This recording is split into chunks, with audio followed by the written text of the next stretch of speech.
अस्सलाम वालेकुम नाज़रीन, मैं हूं डॉक्टर फ़िज़ा खान, मैं हूं पाकिस्तान। बात करेंगे अक़वाम मुत्तहिदा के हवाले से, जिसका क़याम 24 अक्टूबर 1945 को एक ऐसे वक्त में अमल में आया जब दुनिया हौलनाक आलमी जंगों के ज़ख्म सह रही थी। इस इदारे का बुनियादी मकसद आलमी अमन और सलामती को यकीनी बनाना, अक़वाम के दरमियान दोस्ताना ताल्लुकात को फ़रोग़ देना, इंसानी हकूक़ का तहफ़्फ़ुज़ करना और समाजी और इक़्तिसादी तरक्की को मुमकिन बनाना था।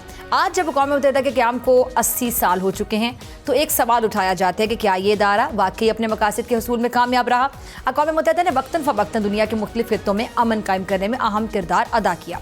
इसके ज़रिए कई अमन मुआहदे हुए और अमन मिशन रवाना किए गए। इंसानी इमदाद के ज़रिए लाखों अफराद की ज़िंदगियाँ बचाई गईं, लेकिन दूसरी तरफ कई ऐसे महाज भी हैं जहाँ अक़वाम मुत्तहिदा की नाकामी पर सवाल उठाए जाते हैं। फॉर एग्ज़ाम्पल कश्मीर और फ़लस्तीन इसकी नुमायाँ मिसालें।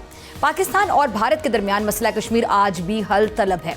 हालांकि अक़वाम मुत्तहिदा की करारदादें मौजूद हैं। कश्मीर में भारतीय मुजालिम और फ़लस्तीन में मुसलमानों की नस्लकुशी ने अक़वाम मुत्तहिदा के ऊपर मज़ीद सवालात खड़े कर दिए हैं।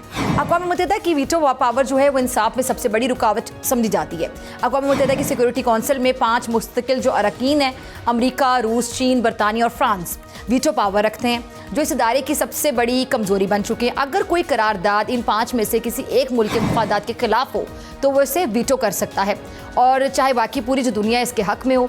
18 सितंबर 2025 को भी गाज़ा में फौरी, गैर मशरूत और मुस्तकिल जंगबंदी के मुतालबे पर आपको याद होगा जो करारदाद थी अमरीका के वीटो किए जाने के बायस मंजूर नहीं हो सकी थी।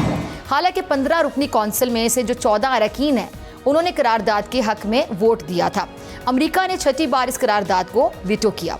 अब ये करारदाद सलामती कौंसिल के 10 गैर मुस्तकिल अरकान उनकी जानिब से पेश की गई थी, जिनमें पाकिस्तान, पनामा, अलजायर, जमहूरिया कोरिया, डेनमार्क, सिल्वानिया और इसके अलावा सोमालिया और यूनान भी शामिल थे।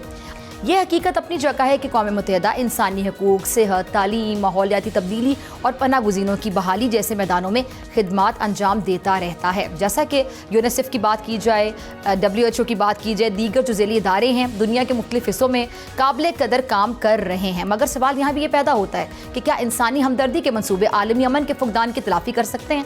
जब दुनिया को सबसे ज़्यादा अमन और इंसाफ की ज़रूरत हो, वहाँ अक़वाम मुत्तहिदा क्यों खामोश तमाशाई बन जाता है? अगर अक़वाम मुत्तहिदा वाकई दुनिया का नुमाइंदा इदारा बनना चाहता है तो इसमें बुनियादी इस्लाहात नागुज़ीर हैं। फॉर एग्जाम्पल वीटो पावर का खात्मा या फिर इसके इस्तेमाल पर सख्त शराइत, जनरल असम्बली को ज़्यादा बाख्तियार बनाना और रुकन ममालिक को यकसा नुमाइंदगी देना वक्त की सबसे बड़ी ज़रूरत है। बासूरत दीगर ये इदारा महज ताकतवर ममालिक के मुफादात का मुहाफ़िज़ समझा जाएगा। अक़वाम मुत्तहिदा की बका का इन्हिसार खुद उसके अरकान पर है। अक़वाम मुत्तहिदा के दूसरे जो सेक्रेटरी जनरल हैं उन्होंने एक दफ़ा एक जुमला बोला था जो बड़ा काबिल गौर है। अक़वाम मुत्तहिदा इंसानियत को जन्नत में ले जाने के लिए नहीं बल्कि जहन्नुम से बचाने के लिए बनाया गया है।